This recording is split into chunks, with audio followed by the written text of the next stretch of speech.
हाथी और चूहा की कहानी। एक राज्य में एक राजा का शासन था। हर सप्ताह पूरी शानो शौकत से नगर में उसका जुलूस निकला करता था, जहां प्रजा उसके दर्शन किया करती थी। एक दिन एक नन्हा चूहा उसी राजमार्ग के किनारे किनारे कहीं जा रहा था, जहां राजा का जुलूस निकलने वाला था। वह चूहा था तो छोटा सा, मगर उसका घमंड बहुत बड़ा था और वह खुद को सर्वश्रेष्ठ और महान समझता था। कुछ देर बाद राजमार्ग से राजा का भव्य जुलूस निकला, जिसे देखने लोगों की भीड़ लगने लगी। राजा अपने पूरे दलबल के साथ था। उसके सैनिक उसे घेरे हुए थे। कई मंत्री और अनुचर उसके पीछे थे।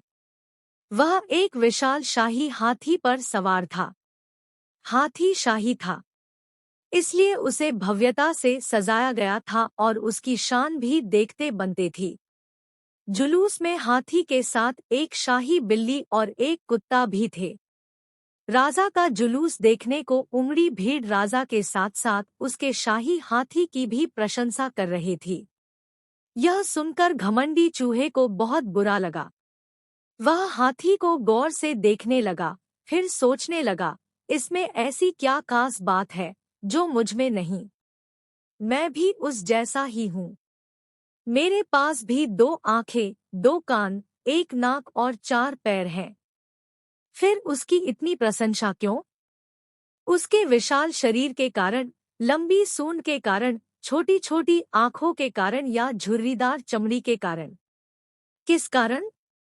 एक बार तुम लोग मुझे देख लो, उस हाथी को भूल जाओगे। मैं हाथी से ज्यादा महान हूँ।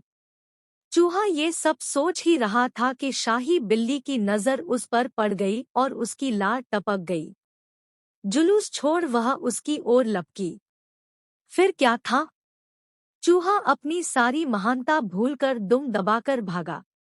भागते भागते वह हाथी के सामने आ गया। आगे बढ़ते हाथी ने उस पिद्दी से चूहे को देखा तक नहीं और अपना विशाल पैर उठा लिया।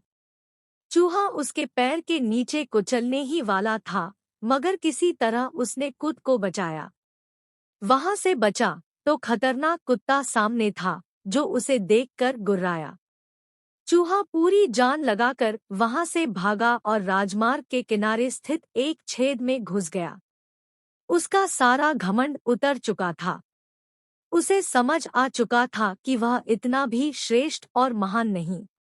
सीख: किसी से मात्र रूप रंग की समानता हमें महान नहीं बनाती।